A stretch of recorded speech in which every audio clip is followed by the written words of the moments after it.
Oh, always a relief when I've pushed all the right buttons. Happy New Year, my magnificent ones. Here we are, 2022. It's January the 7th. Oh my goodness, first weekend already. Well, it's colder than cold here still. And so I've got my fuzzy little scarf on today just to keep me cozy. We have some cozy ideas for you for the new year today. But before we get into that, I want to just give you a little heads up about a new video series I will be starting. I decided for 2022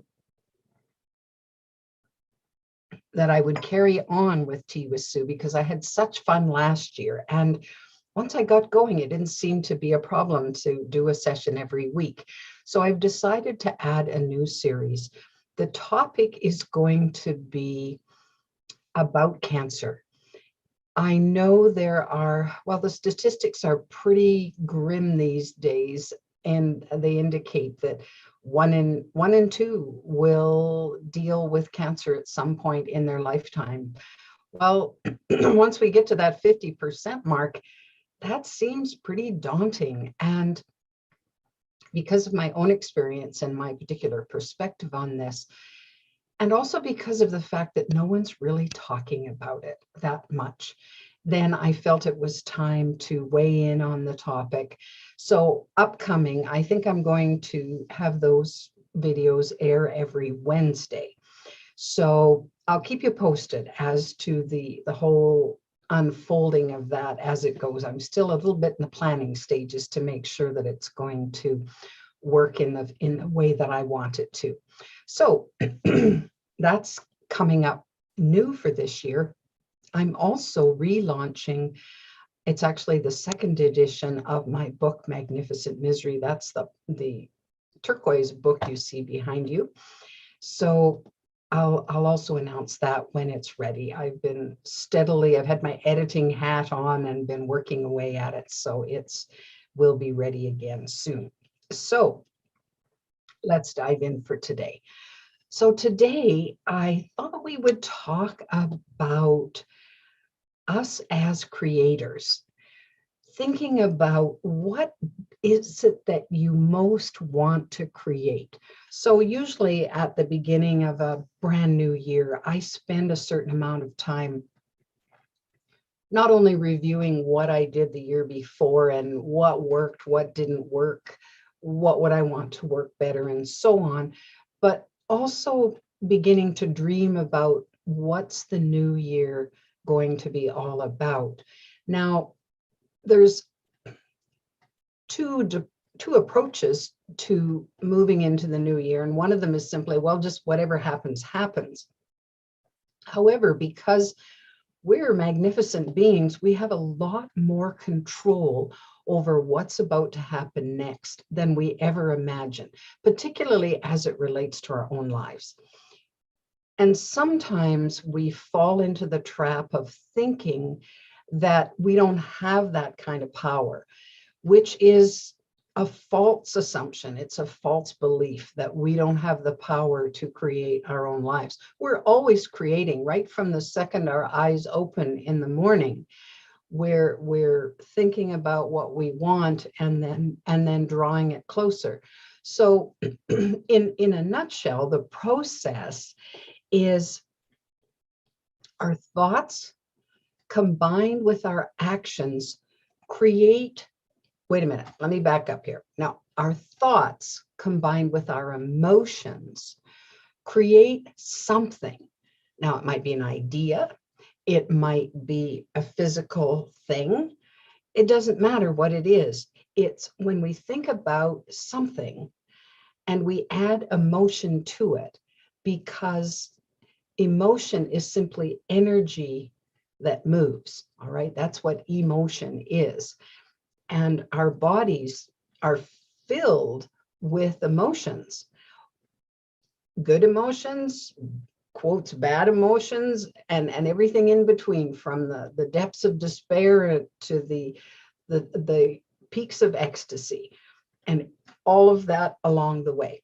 So when we have a thought, and let's say we have a thought and we're excited about it, we're excited about the idea of that, then if we continue to think about that thought and we have that emotion attached to it, so it's like a little package, then when we make decisions around that idea and we put some effort into bringing it about, whatever that is, then it doesn't take very long sometimes before things happen just like that.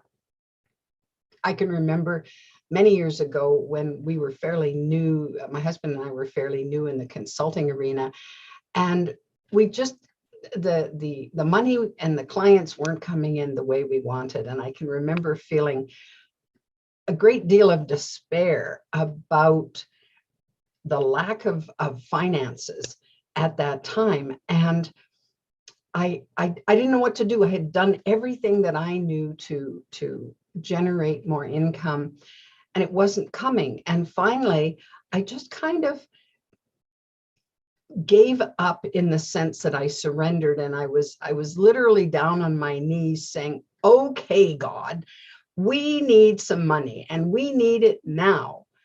And it was this plea and this desperation going up to the universe. Well, what was so odd, it was a Saturday when I said this, and typically I knew, oh, well, that there won't be anything showing up until Monday or Tuesday or sometime next week, if it's going to show up at all. And I confess, I didn't have a tremendous amount of faith that was going to work, but nothing I was doing had worked. And so I thought, okay, I'm going to turn this over. I'm going to surrender this burden and see what happens. And it was a very heartfelt, just, come on, I really need this. So there was a lot of emotion around this. Well, within 2 hours, the phone rang.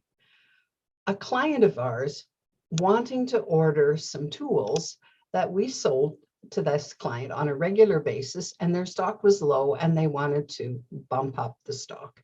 And in fact, could we deliver them that weekend and they'd have a check for us? And I'm going, whoa, that was fast.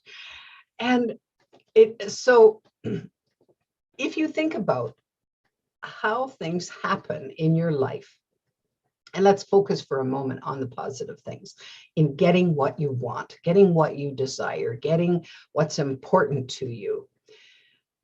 Did you ever not get what you really, really, really, really wanted?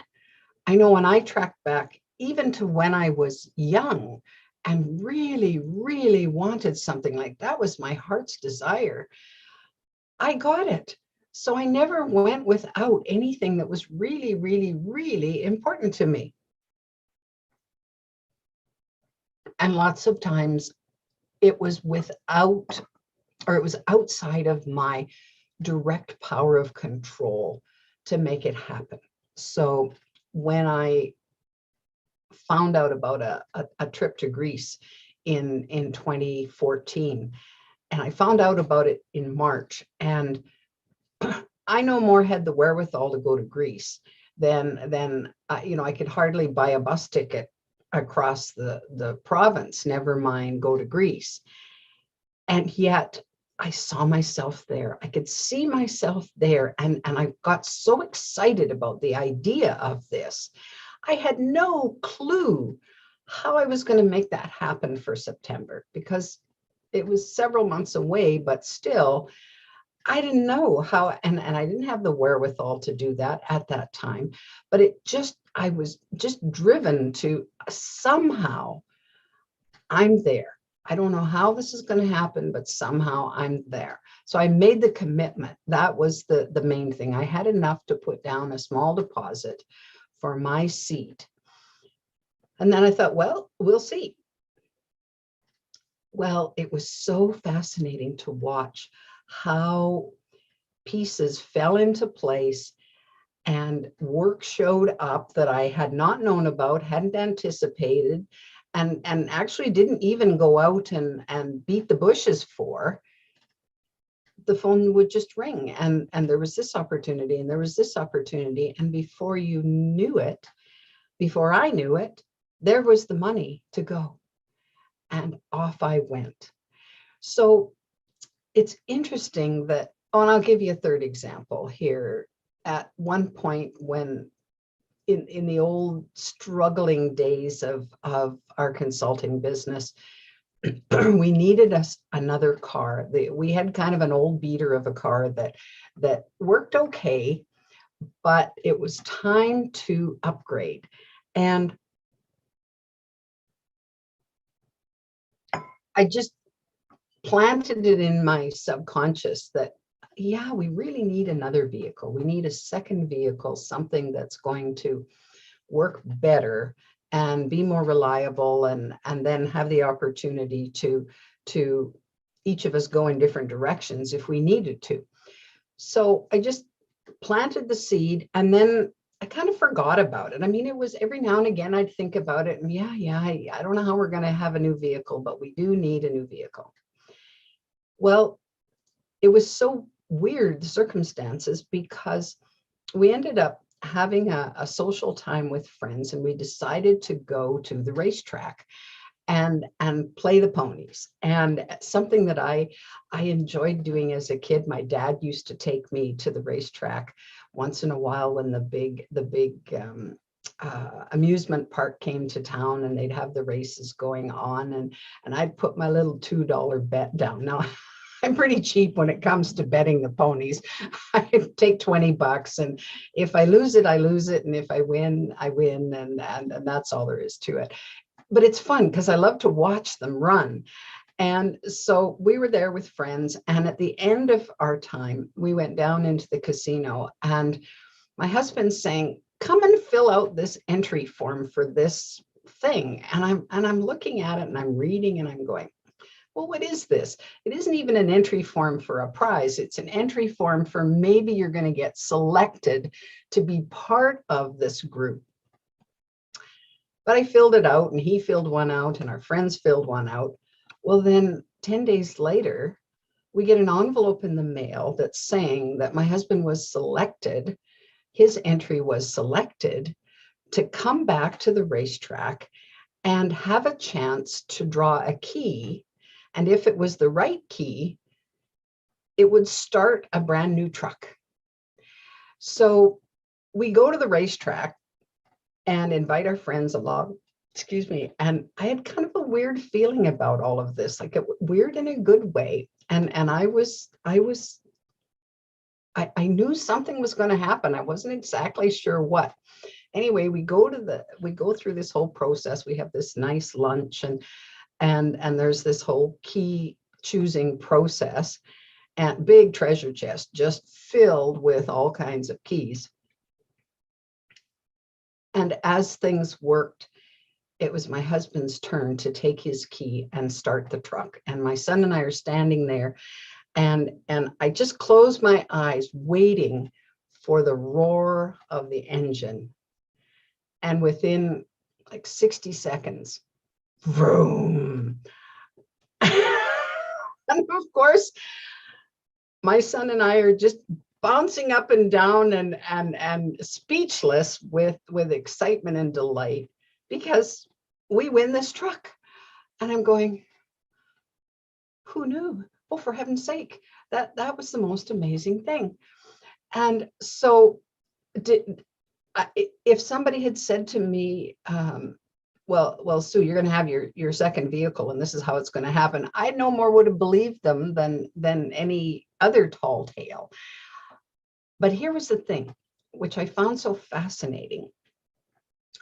I just picked what was important to me. I didn't worry or fret or try to plan how that was going to happen or when that was going to happen. I just seeded the idea and let it go.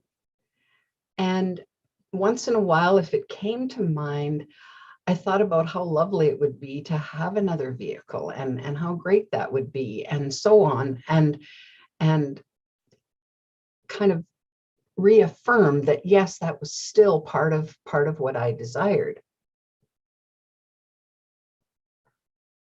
But I didn't plot and plan and set goals and all of that kind of thing. So one of the things that I've come to understand, and I keep focusing on more and more, is this process of allowing, because I've realized that it isn't so much about the doing part that we're brought up with, oh, well, you have to set goals and work hard towards them, and achieve and so on. I mean, yeah, that works. I mean, I've done that, and I've achieved a certain level and so on.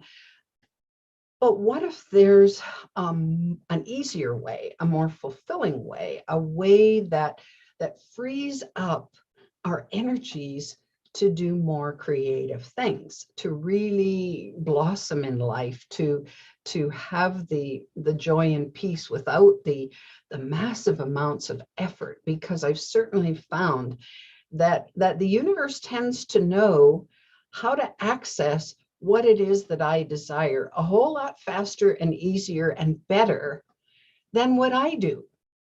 So my job, I've discovered, is to set my intentions. My job is to say, what is it that I most want to create or manifest? So what's the seed of the idea? And how important is it to me? What value do I place on that? Because if I place a significant amount of value on it, it sets the energy in motion a little deeper, so that there's more of a rising up of what I want. And then, of course, the second step is that I get out of my way, which I'm fond of meddling in the middle, and which I certainly feel slows down the process. I could have had things sooner. I could have had things easier if I had just allowed the universe to work its magic, because it feels like magic. It is a form of magic that you go, wow, how did that happen? Because it seems magical when it does, especially if it catches us unaware and we weren't expecting it. We didn't have necessarily a date set in mind, and then all of a sudden it's there, and we go, oh wow, how do I do that again? Well, we do it again by allowing again, by surrendering to that infinite source. And that's, I think, the first important part of it. And the second part of it that becomes important is believing that we deserve that, believing that that's for us, that what's there for us is there for us, regardless of whether we feel we've earned it or we've done enough or not done enough or whatever, that it's there because we are, and we have a desire for that. So it's, and what I find so fascinating is I've had old programs and beliefs that have really contributed to me sabotaging my ability to allow, to receive, to open up to more, to open up to the abundance that I want, the success that I want, the love that I want, which of course goes right back to, if we don't feel as magnificent as we are, then there's going to be a dampening down of what it is that we get, because somehow at some point we may have learned that it wasn't good to get something without having worked hard for it.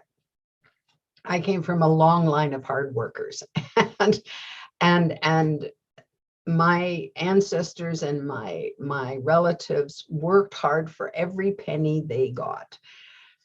So when I opened to a different way, there was a period of time when it kind of felt like cheating, like, well, is it really that easy? Yes, it is that easy, as long as we allow it.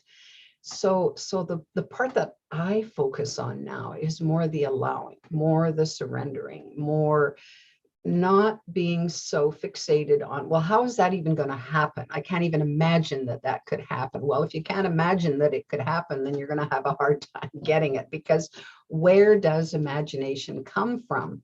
It comes from an image in our minds that we create. It doesn't create by itself. Somebody has to bring the image into being.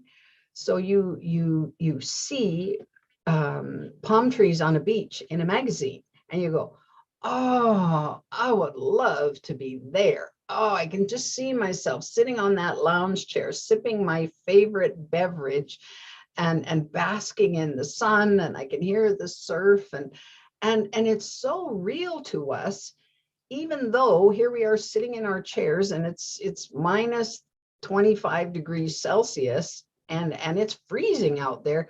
Oh, I'm at the beach. Oh, I can just hear the gulls and the birds, and I can smell the salt air, and so, well, we are that powerful.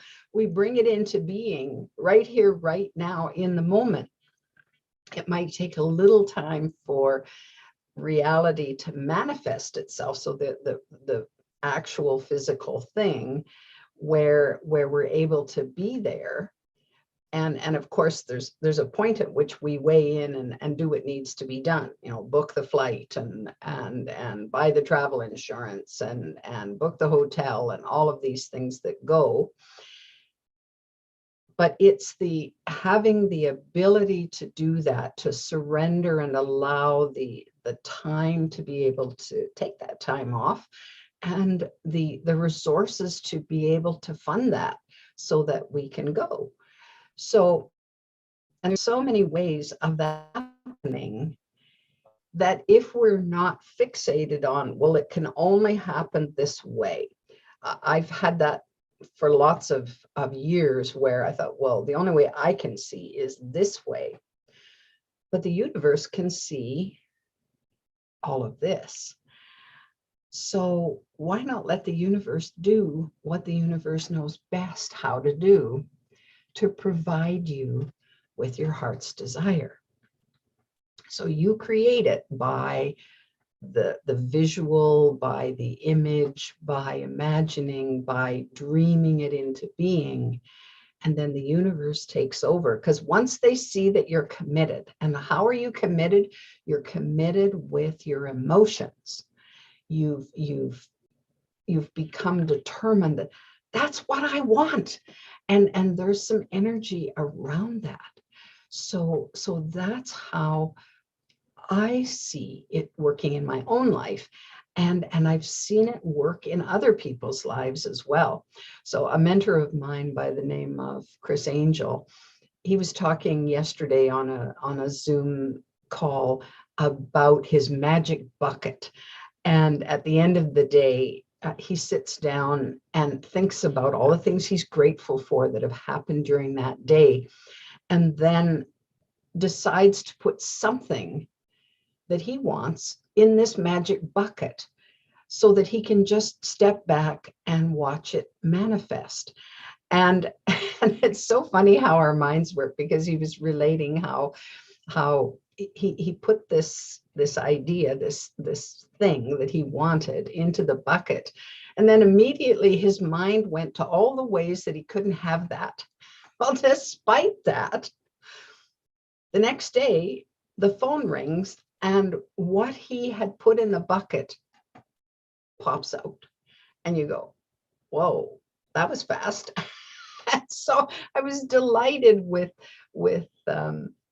his story, because I could recognize myself in the story in so many ways, so many things I've done over the years.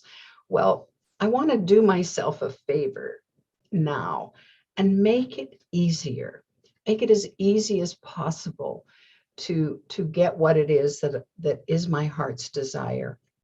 whether you do that through a vision board that focuses on pictures that have meaning for you, or words or phrases that have meaning for you, it doesn't really matter. It's the fact that you're turning your attention to it and you're focusing on it as an important thing. You're giving it some value in your life. Then it's way easier for the universe to say, okay, wow, this person is really committed to that. They've spent some time and energy on wanting to bring that about having a desire. You know as well as I do that it certainly works the other way. When we focus on fear-based thoughts over and over and over and over again, lots of times those fears manifest, or things that we don't want manifest. You know, we focus on, oh, I'm so worried about my bills, my bills, my bills, my bills. And what do we get? Lots of times we get more bills, you know, our car breaks down, or something else happens to suck up our resources. And we're going, oh no, what? And so, well, if it works that way, which I have certainly found it does in my life, you can flip that around. You can flip that around.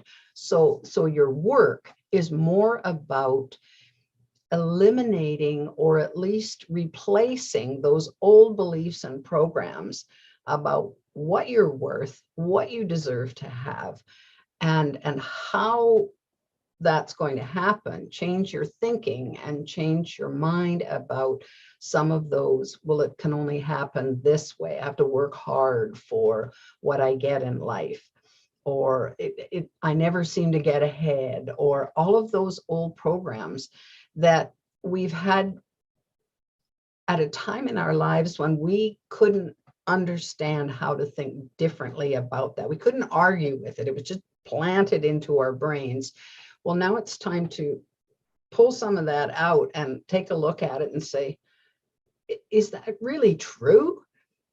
And in most cases, I think you'll find, no, that's not true. Maybe it was true for somebody else. Maybe for generations, everybody believed that, but it's not true now. And so why am I hanging on to this? Why am I still using this as one of my ways of dealing with my life, when I could plant a new idea into my head, a new belief? You know, everything's always working out for me is one of the beliefs that I use as a mantra from time to time if I'm too far over on the worrying scale. Oh, I don't know if this is going to work. And I'm agonizing. And no, everything always works out for me. It's working out for my highest good. And then that shift enables me to get out of that nonsense and into something that's more productive and helps me be more creative about what I really want. So this week, and this month for that matter, I think it's time well spent to look at what you're creating right here, right now. And if it's not to your liking, how can you create differently? Where are you going to go instead? You know you can do this because you're that magnificent. And it's time, right? Aren't you tired of the old nonsense that has just beat you down and beat you down and beat you down? Well, time to rise up and grab hold and create what it is that you truly want in your life. And then, of course, every little piece that comes along that serves that, you're more and more grateful, more and more grateful, more and more grateful. And then everything opens up more and more. Will it take a little effort? Yes, of course it will. But no more effort than the amount of effort and time you've spent worrying and fretting and agonizing and slogging away. Well, change your mind about that. And eventually you will change your future. No question. You'll change what's happening in the here and now. And that seeds the ground for a very different future for you. if you're enjoying Tea with Sue, so here we're at episode number 53. I wasn't sure how to number them for 2022, and I thought I'll just carry on from 52. Please subscribe to my channel. You can also watch any that you've missed in Tea with Sue on my app. It's a free download. It's called The Magnificence Mentor. And then stay tuned for upcoming notices on new things that I'm doing to just add more to all our magnificence. Have a glorious weekend. We'll see you next week.